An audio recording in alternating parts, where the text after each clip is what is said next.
A falla de médicos en Rianxo non é unha situación excepcional do verán, senón que se volveu xa un problema crónico.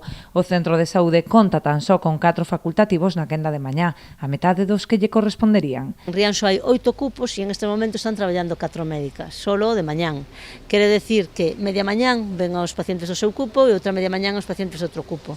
Isto fai que todos os pacientes de Rianxo teñan un atraso de 2-3 semanas para ser atendidos polo médico cabeceira.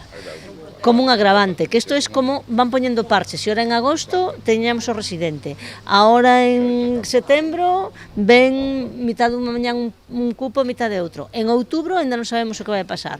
O que sabemos é que os pacientes que teñen a sorte de ter unha médica que está traballando no centro de saúde poden pedir cita, se teñen un control anual ou un control semestral ou trimestral para outubro ou para novembro, pero os pacientes que están en cupos que non teñen médica en estes momentos só poden pedir cita para setembro, cando en setembro estamos dando para 2-3 semanas, o sea que dentro de pouco van a volver a estar sin poder pedir cita.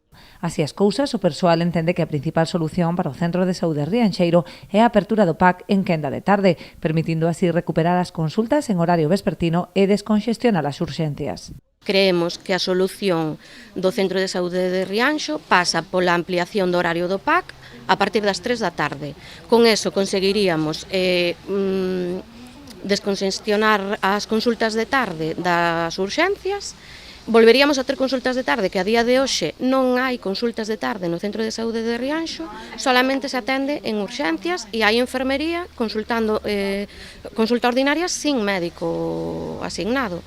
Entonces esa situación foi durante todo o verán e a día de hoxe non temos ningún tipo de solución nin de plan para o que vai a ser o inverno, a temporada de vacuna de gripe que xa están organizando aquí ahora mismo, non sabemos como se vai a poder solventar polas tardes e insistimos en que a solución é ampliar o horario do PAC.